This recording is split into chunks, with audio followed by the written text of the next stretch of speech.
kita memasuki bulan Muharram tahun 1442 Hijriah. Hijriah itu diambil dari hijrah Nabi. Jadi kata Hijriah diambil dari hijrah Nabi. Kalau bulan nasional itu dari Masihiyah ya. Masihiyah itu atau daripada Syamsiyah, peredaran matahari yang 12 bulan, sama jumlahnya 12 bulan juga. Hijriah 12 bulan, nasional juga 12 bulan. Sebaiknya kita hafal bulan-bulan Islam dari Muharram, Shawwal, Rabiul Awwal, Rabiul Akhir, Jumadil Awal, Jumadil Akhir, Rajab, Sya'ban, Ramadan. Habis Ramadan apa? Iya, Lebaran apa ya? Syawal, Dzulqa'dah, Dzulhijjah.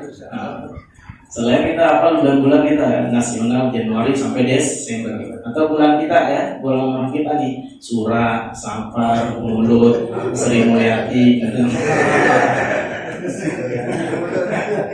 Nah, ini 12 bulan yang Allah firmankan, inna iddatash syuhuri 'indallahi 12 syahran fi kitabillah yauma khalaqas samawati wal ardh minha arba'atun hurum. 12 bulan. Nah, bulan-bulan Hijriah itu diambil dari kata hijrahnya Rasulullah SAW. Rasulullah hijrah itu pernah ke Habasyah, Ethiopia, pernah ke Yathrib atau yang sekarang disebut Madinah. Nah, pengambilan hijrah itu berdasarkan hijrah Nabi dari Mekah ke Madinah. Mekah ke Madinah, yang dulu namanya Yathrib, menjadi Al-Madinah Al-Munawwarah. Al-Madinah yang kota, Al-Munawwarah yang bercahaya. Jadi menjadi kota yang bercahaya. Dikisahkan begini. Sebelum Rasulullah hijrah, sahabat tuh sudah ada yang diutus ke kota Madinah gitu. Nah, sebelum Nabi hijrah, Mekah itu dikunjungi karena di situ ada Baitullah Ka'bah. Ya, Baitullah Ka'bah itu umurnya tua. Baitul Atiq, Al-Baitul Atiq. Atiq itu kalau bahasa kita rumah yang kuno, artinya rumah yang tua gitu. Inna awwala baitin wudi'a lin-nasi lalladzi bi Bakkah mubarakan. Jadi yang pertama kali dibangun adalah Baitullah. Sedangkan pada zaman Nabi Ibrahim aja itu ditinggikan fondasi Ka'bahnya. Yang Allah firmankan, wa idh yarfa'u Ibrahimul qawa'ida minal baiti wa Isma'il rabbana taqabbal minna innaka antas sami'ul 'alim. Jadi Nabi Ibrahim dan Nabi Ismail ketika meninggikan fondasi Ka'bah itu berdoa, Rabbana taqabbal minna innaka antas sami'ul 'alim. Rabbana waj'alna muslimaini laka wa min dzurriyyatina ummatan muslimatan lak wa arina manasikana wa tub 'alaina innaka antat tawwabur rahim. Kemudian Nabi Ibrahim doain Nabi kita, Rabbana wab'ats fihim rasulan minhum yatlu 'alaihim ayatik. Ya Allah, utuslah dari mereka di kampung ini, artinya Makkah Mukarramah, rasulan, seorang rasul. Siapa maksudnya? Nabi Muhammad. Jadi Nabi Muhammad sudah didoain sama Nabi Ibrahim. Jauh sudah didoain untuk dihadirkan seorang rasul. Meskipun nur cahaya Nabi Muhammad sudah ada duluan sebelum Nabi Ibrahim. Makanya karena Nabi kita didoain oleh Nabi Muhammad, Nabi kita didoain oleh Nabi Ibrahim, kita balas jasa sebagai umatnya kepada Nabi Ibrahim. Makanya kita kalau dalam selawat kan ada selawat Ibrahim ya, Allahumma shalli ala sayyidina Muhammad wa ala ali sayyidina Muhammad kama shallaita ala sayyidina Ibrahim wa ala ali sayyidina Ibrahim wa barik ala sayyidina Muhammad wa ala ali sayyidina Muhammad kama barakta ala sayyidina Ibrahim wa ala ali sayyidina Ibrahim fil alamin innaka Hamidum Majid. Jadi disebut Nabi Ibrahim karena kita ngedoain Nabi Ibrahim sebagaimana Nabi Ibrahim ngedoain Nabi kita, yaitu Nabi Muhammad SAW. Dan lagi pula ada suatu riwayat gitu, nasab Nabi kita itu sampai Nabi Ibrahim. Nah, sampai Nabi Ibrahim, meskipun yang sepakat ulama itu sampai Adnan, artinya sampai Adnan itu yang riwayat yang sahihah. Tapi kalau sampai Nabi Ibrahim iya, tapi ada pendapat seperti itu Karena Nabi kita, Nabi Muhammad SAW, jadi Muhammad bin Abdullah bin Abdul Muttalib bin Hashim bin Abdi Manaf bin Qusay bin Kilab bin Murwah bin Ka'ab bin Lu'ay bin Ghalib bin Fihr bin Malik bin Nadhr bin Kinanah bin Huzaimah bin Mudrikah bin Ilyas bin Mudar bin Nizar bin Adnan bin Ad bin Muqawwim bin Nahr bin Tayrah bin Ya'rub bin Yashjub bin Nabit bin Ismail bin Ibrahim alaihissalam. Coba diulangin. Jadi sampai Nabi Ibrahim alaihissalam. Nah, itulah Ka'bah. Jadi bangunan tua gitu. Nah, ketika orang-orang Yathrib datang ke Baitullah, Nabi Muhammad itu berdakwah. Saya seorang Rasul, ya, ini agama Islam yang Allah Subhanahu Wa Taala. Akhirnya masuk Islam 6 orang pada musim haji itu. Kemudian pulang mereka. Tahun berikutnya datang lagi. Kemudian masuk Islam ketika itu 12 orang. Tahun ketiga datang lagi. Kemudian masuk Islam 72 dalam satu riwayat, 73 dalam satu riwayat, dan 2 perempuan itu masuk Islam. Nah, ketika melihat kondisi begini, jadi Madinah, ada kota Yathrib itu udah orang-orang meluk Islam. Ini melihat kondisi begini, orang kafir nih ketar-ketir nih. Kan di Madinah banyak muslimnya, khawatir menyerang kita nih, kata orang kafir yang ada di Mekah. Akhirnya mereka berkumpul, bermusyawarah di suatu tempat namanya Darun Nadwa. Musyawarahnya ngapain? Pengen nyelakain Rasulullah. Jadi masing-masing punya pendapat tuh ketika ngumpul tuh. Ya jangan sampai nih bahasa dia Muhammad sampai ke sono. Ntar kalau Muhammad sampai ke Madinah atau Yathrib nyusun kekuatan, ntar ngancurin kita. Pendapat tuh ketika ngumpul, ada pendapat boleh namanya Muhammad kita penjarain aja. Yang namanya Muhammad kita usir aja. Yang namanya Muhammad kita bunuh aja. Itu ketika ngumpul, Pak Bu.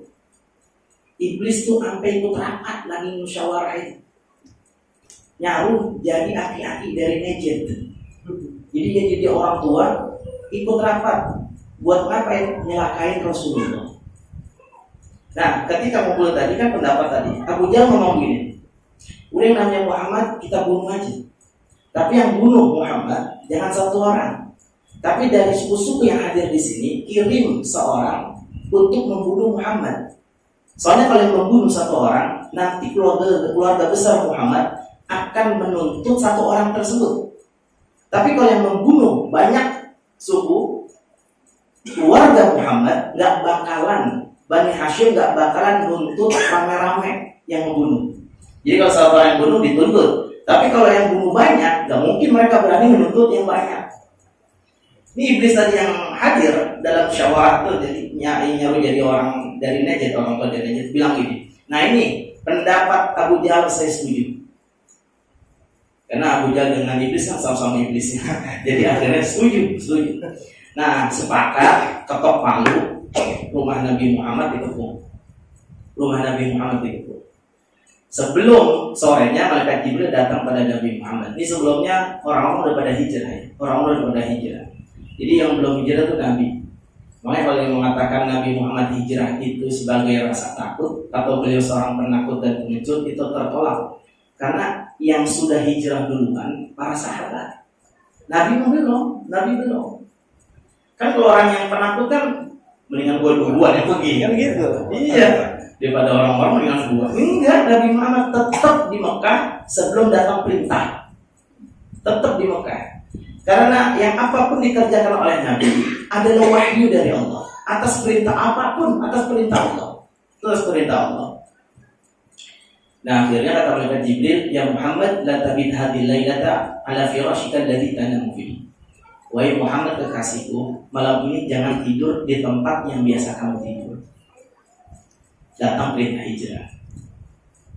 Nah ini orang-orang kafir malam udah pada ngumpul.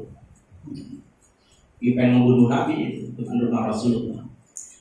Akhirnya Rasulullah bacain surah Yasin. Ada yang berpendapat dari ayat pertama Yasin sampai waj'alna min baini aydihim saddan wa min khalfihim saddan faghshaynahum فأغشيناهم فهم لا يبصرون. Ada pendapat cuma baca ayat itu aja. وَجَعَلْنَا مِنْ بَيْنِ أَيْدِيهِمْ سَدًّا وَمِنْ خَلْفِهِمْ سَدًّا فَأَغْشَيْنَاهُمْ فَهُمْ لَا يُبْصِرُونَ.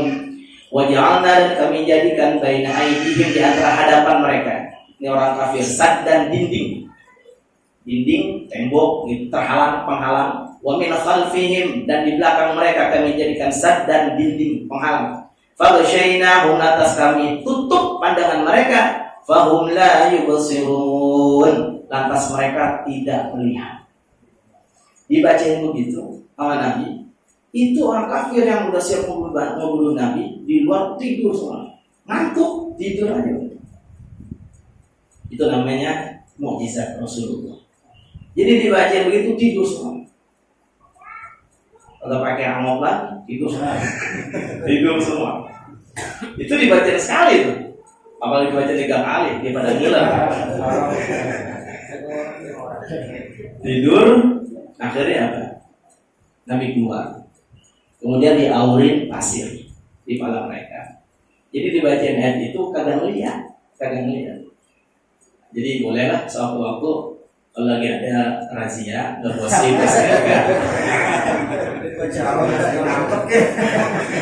jadi baca waj'alna min baini aydihim saddan wa min khalfihim saddan faghshaynahum fahum la yubsirun. Tapi insyaallah yang baca beda. Nah, jadi Rasulullah selamat.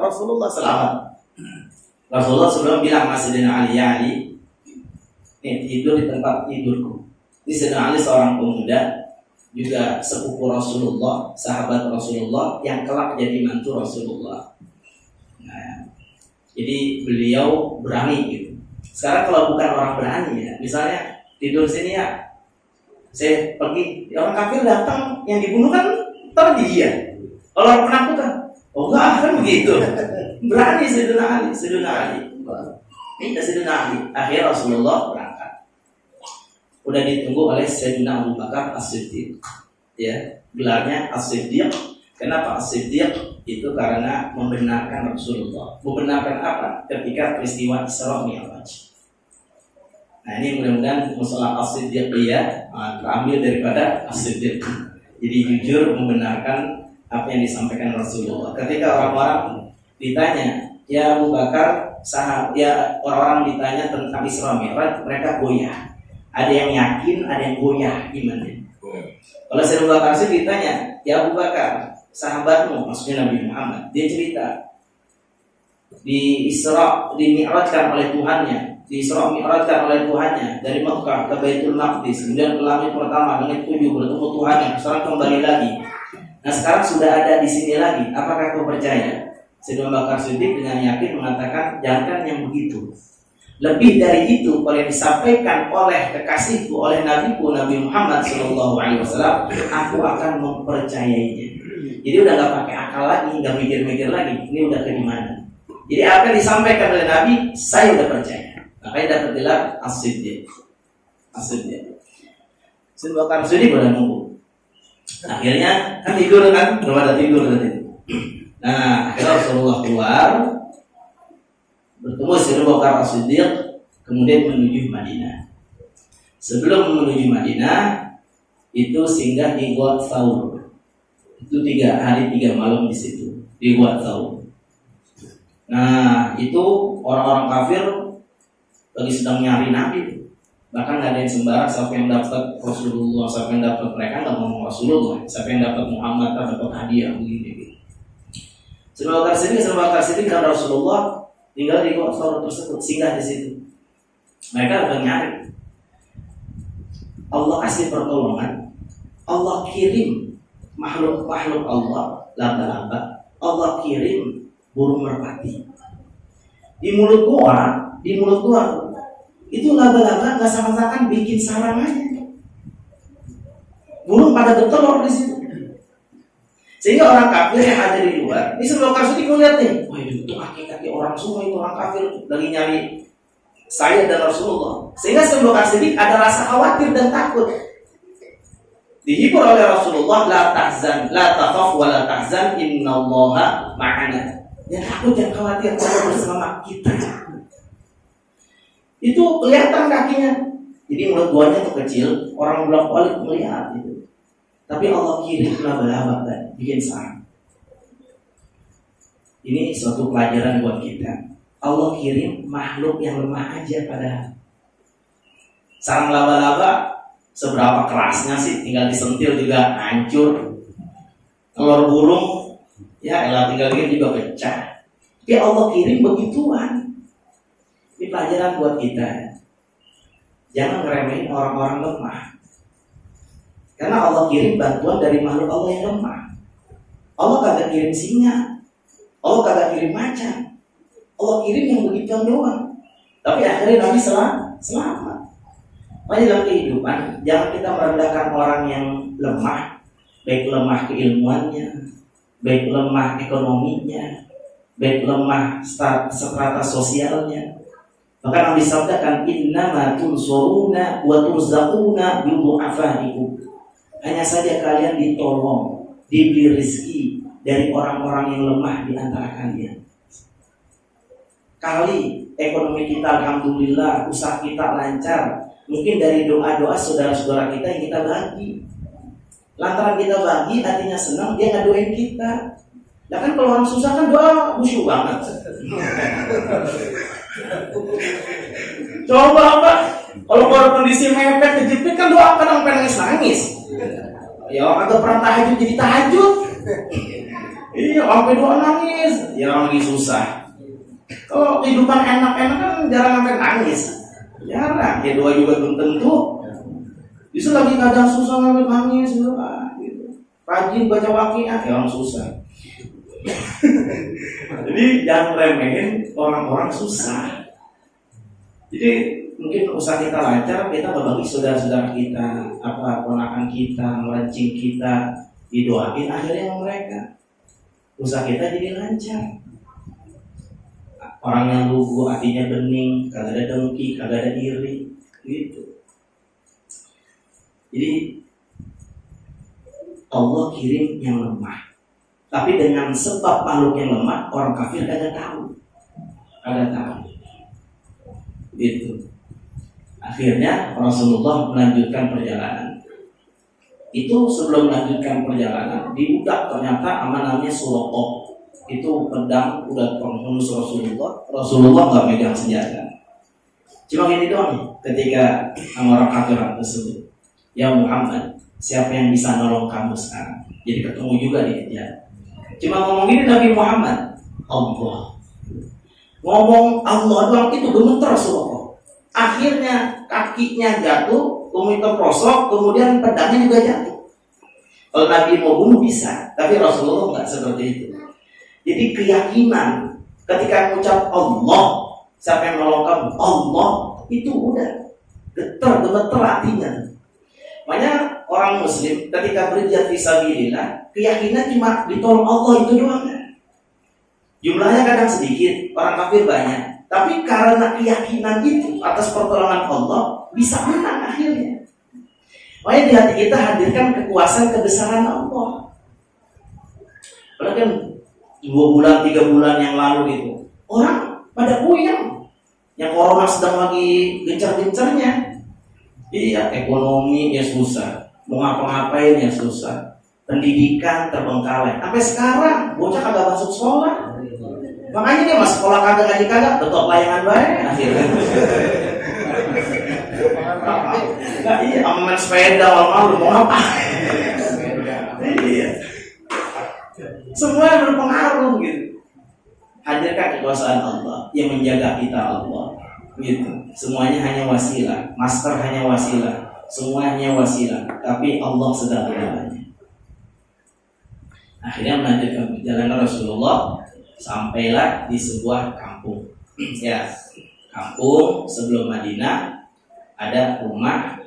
Ternyata yang ada di dalam itu seorang wanita. Rasulullah dan Sayyidina Abu Bakar Siddiq ingin minum susu. Kemudian ditanya oleh Rasulullah, "Ibu, maaf, adakah susu yang bisa kami beli?" Rasulullah pengen beli susu di sini. Kemudian apa? kata ibu tersebut, maaf tuan, ini ibu tersebut namanya Ummu Ma'bad. Ini Ummu Ma'bad nggak kenal siapa Rasulullah. Kami nggak punya susu, saya nggak punya susu untuk dijual. Rasulullah melihat itu ada kambing, Bu, boleh kami perah. Kalau bahasa kita, saya peras dah, gitu. Akhirnya maaf tuan, lihat aja tuh, kambing kami kurus, kurang sehat, kagak ada susunya, gitu. Ya kan yang ada susunya kan yang gemuk, gitu. Akhirnya kata Rasulullah, nggak apa-apa, izinkan kami untuk memerahnya. Kemudian diperah oleh Rasulullah, di mukjizat lagi Rasulullah. Kambing yang kurus, kambing kurang sehat, diperas, keluar susunya, keluar banyak. Rasulullah minum, Sayyidina Abu Bakar Siddiq minum, dan buat tuan rumah tadi, Ummu Ma'bad tadi, subasco.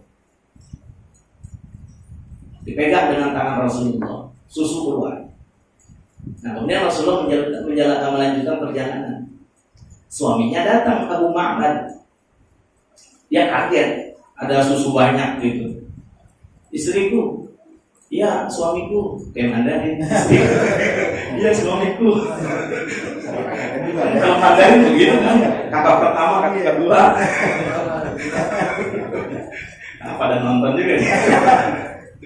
Istriku, suamiku, ya ini susu dari siapa? Apa nih? Tadi bang, ada orang yang mukanya belum pernah saya lihat. Dari wajahnya itu orang bukan seorang pendusta dan pembohong. Jadi kalau pertama kali lihat wajah Rasulullah udah beda. Jadi dari sinar, cahayanya menunjukkan ini bukan orang pembohong. Pokoknya bukan orang jahat dah, bukan Rasulullah, bukan orang jahat, bukan orang licik, bukan. Kadang-kadang kita kalau kadang-kadang meskipun nggak 100% ya, lihat muka orang kita kan kadang bisa gimana gitu ya. Ada yang kayaknya orang, kita lihat muka orang ada yang kayak dilihatnya, ada yang kita udah melihatnya, boleh kasihan mulu deh, kayak mau kasih sedekah jadi. Iya, kayak tampaknya kita ngeliatnya kayaknya udah orang tega gitu, kan ada muka begitu. Ada juga ada muka ngeliatnya kayak kita tabukin deh. Nah, jadi wajah tadi wajah teduh, ada yang wajahnya sangar. Ini dari zahir, ya kan mati kita orang tahu gitu. Tapi Rasulullah terpancar semua tuh. Pokoknya kalau udah melihat Rasulullah ini orang baik, intinya begitu. Cuma kita sekarang mau mesti waspada, soal muka bisa dibuat-buat gitu. Ada orang kalem, orang kita kenal, pakai pokok, datang ke masjid mushola, dia pergi, ampli hilang. Iya, ampli hilang. Iya, soalnya muka orang sekarang kan kadang ya menipu. Kira kita orangnya baik kali. Kotak hilang, kotak masjid hilang. Karena rata-rata masjid mushola itu pasti ada yang pernah hilang ya, pasti. Maksudnya semenjak didiriin, apalagi masjid lama, udah mushola lama, semenjak didiriin pasti ada yang hilang. Pernah gitu, pernah. Ya, amplinya, kotak amalnya, gitu, karpetnya. Karpet pernah hilang juga ada, masjid karpet hilang. Dipasangin aja jadi comot, pasanginnya gitu.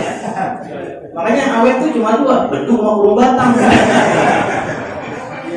Kalau ada yang mau bokong.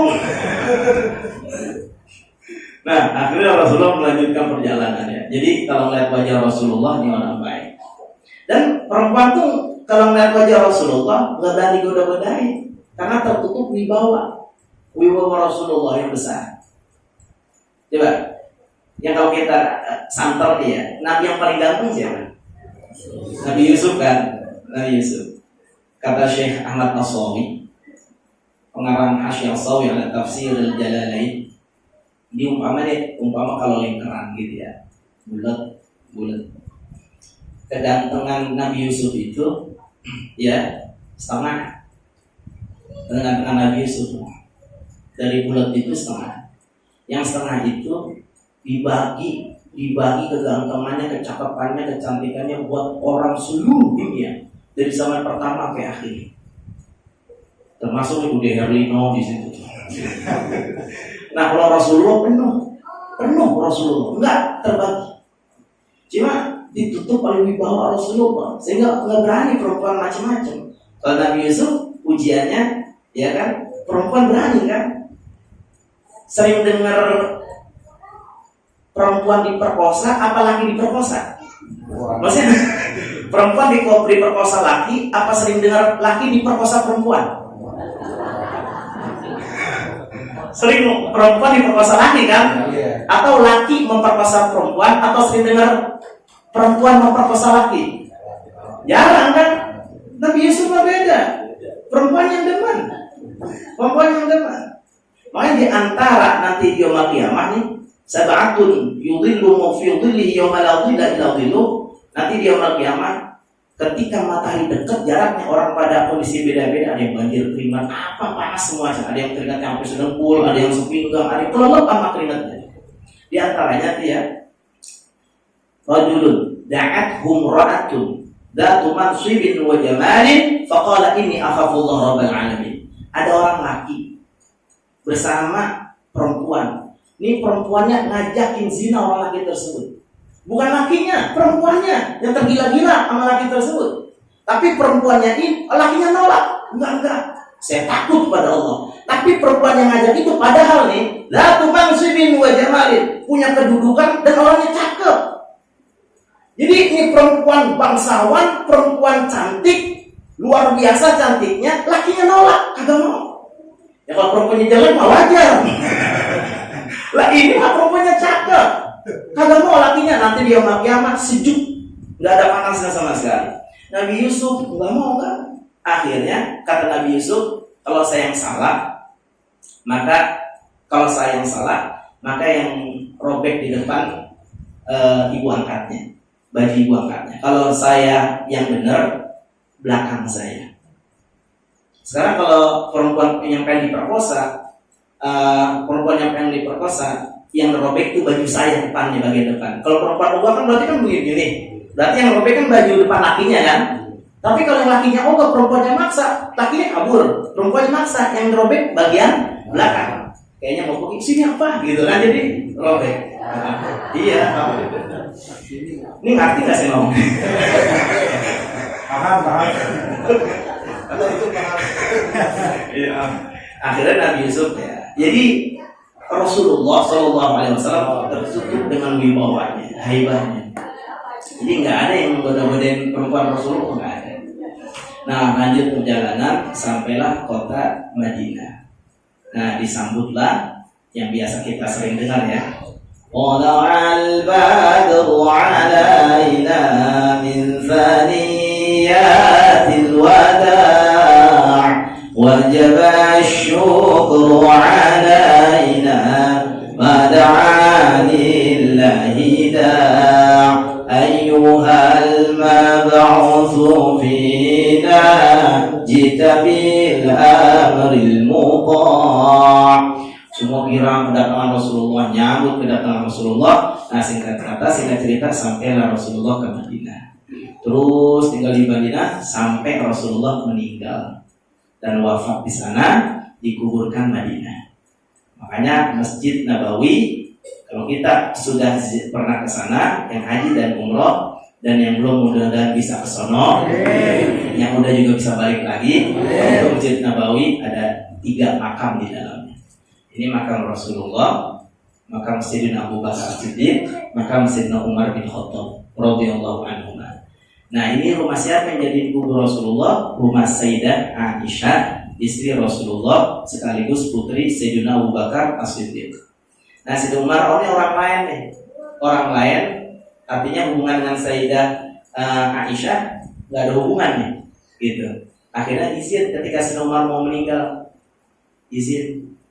Ya, kalau saya nggak ada umur, saya pengen dikuburkan di samping Rasulullah Abu Bakar As-Siddiq, intinya di rumah Sayyidah Aisyah. Itu juga kalau Sayyidah Aisyah ngizinin. Kalau Sayyidah Aisyah nggak ngizinin, maka fi maqabiril muslimin, di kuburan orang Islam. Tapi Sayyidah Aisyah ngizinin, akhirnya Sayyidina Umar bin Khattab dikuburkan di situ.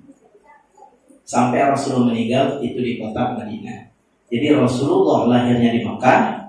Nah, meninggalnya di Madinah, meninggal di Madinah. Itulah peristiwa hijrah. Jadi kalau hijrah itu asal kata hajara yahjuru. Jadi dia itu sebenarnya bisa artinya secara bahasa taroka yatruku, meninggalkan. Hijrah itu dari sini ke sini, itu hijrah tuh, ya pindah, dia mau pindah ya. Dari sini ke sini itu hijrah namanya. Nah sekarang hijrah kita bukan pindah fisik, bukan pindah badan. Kita nggak usah hijrah ke Ciseeng, nggak usah fisik, bukan. Hijrah kita ruhaniah sekarang. Maksudnya apa? Simpelnya gini, yang tadinya nggak sholat jadi sholat. Gitu hijrah, pindahin diri kita. Yang tadinya jarang ke pengajian, sering ke pengajian, hadir pengajian. Di sini kan pengajian setiap Ahad biasanya. Jadi ada pengajian setiap Ahad subuh, malam Jumat. Yang kita belum ngaji, ikut ngaji, itu namanya hijrah sekarang. Yang tadinya pikir, hijrah ke dermawan. Ibu yang tadinya sama suami kurang gimana gitu, nah hormat sama suami gitu. Itu namanya hijrah. Nah hijrah itu bisa kalau kita evaluasi diri, muhasabah. Karena kalau sakit penyakit hati, kita nggak tahu, nggak sadar. Penyakit hati itu kita nggak sadar, tapi yang tahu orang lain. Contohnya ada orang pelit kan nggak sadar kalau dirinya pelit, nggak sadar itu penyakit hati. Yang tahu dia pelit siapa? Orang lain. Padahal dia sendiri gedang orang pelit, padahal dia pelit. Nah, jadi kalau penyakit itu nggak sadar dia. Kita tuh yang ada di dalam diri kita nggak sadar, tapi orang lain tahu. Tapi kalau penyakit gohir, penyakit medis gitu, kita batuk, orang dengar suara kita. Kita meriang apa dari tampang pucat. Kita lihat kita lagi puyeng, orang tahu dah kalau kita udah agak semangat, udah dikoyok, 2-3 koyok gitu. Cuma puyeng kan ada dua, ada puyeng penyakit, ada puyeng orang punya duit. Banyak. Kalau dikasih lembaran juga, oh sehat. Koyok nyoplok dewek. Nah, kalau penyakit dohir orang tahu. Ada orang kakinya sakit, jalannya tati-tati gitu. Oh, sakit kakinya. Tapi penyakit hati, emang kita mesti muhasabah, merenung gitu. Kita mau jujur nggak dengan diri kita? Dan sebenarnya yang tahu tentang kita itu adalah pasangan hidup kita, istri kita. Yang tahu suami itu wataknya gimana, ini. Yang tahu bini wataknya gimana, lakinya. Gitu. Padahal, tapi kalau dibilangin mah orang nerima, mau lakinya orang nerima, bini juga orang nerima. Kalau dua-duanya PK. Jadi kadang udah bertahun-tahun nikah ya, sampai 20 tahun. Kadang terucap ini, Masya Allah, dia ngomong sama anaknya nih, bini emaknya. Gua baru tahu ada emak lu begitu, padahal udah 20 tahun. Dia kata begitu. Iya. Sebenarnya yang tahu kita tuh ya pasangan kita. Selain orang tua kita ya iyalah yang dari kecil kita sama dia, sama beliau kita, orang tua kita tahu. Nah, wataknya memang adatnya gede, ya tahu orang tua gitu. Selain orang tua memang begini. Makanya kita tuh kalau doa Rabbana hab lana min azwajina wa dzurriyyatina qurrata a'yun waj'alna lil muttaqina. Ya Allah, jadikanlah pasangan kami dan anak-anak kami qurrata a'yun, enak dipandang. Kalau enak dipandang, hati jadi tenang. Nah, ntar kalau larinya enak dipandang, hati jadi tenang, ke akhlak. Ntar kalau udah bertahun-tahun nikah, mah fisik udah kayak agak lupa, mau di muka gitu. Ya ada ntar ke akhlak gitu. Kalau baru-baru kan emang muka. Nggak ada orang mau kawin nyari yang jelek, nggak ada. Pasti yang cakep. Tapi ntar kesononya ke perilaku. Udah nikah, udah kesono-sono, udah perilaku ntar. Terakhirnya, jadi ibu kalau misalnya laki nggak betah di rumah, jangan nyalahin laki dulu. Gue ngapa ya? Gitu dulu, gue ngapa ya? Iya, gue cerewet banget, gitu. Udah bunyi. Jadi intinya dicerewet ya. Nah, jadi hijrah intinya gitu ya. Hadis Nabi terakhir, al-muslimu man salimal muslimuna min lisanihi wa yadihi wal muhajiru man hajara man Allahu anhu. Al-muslimu, orang Islam yang sempurna keislamannya, man salimal muslimuna min yadihi min lisanihi wa yadihi, yang dimana orang-orang muslim yang lainnya selamat dari gangguan lisan dan tangannya. Jadi kalau Islam kita mau sempurna, orang-orang sekitar kita kira-kira selamat enggak dari usil dan gangguan lisan dan tangan kita? Kira-kira mereka sakit nggak hatinya kalau kita ngomong? Kira-kira mereka selamat enggak atas perilaku kita? Kalau mereka terdolimi, tersakiti, Islam kita kurang sempurna. Kalau omongan kita nyakitin, omongan kita bikin kagak enak hati mereka, tetangga-tetangga kita, saudara-saudara kita, kerabat-kerabat kita, berarti Islam kita kurang sempurna.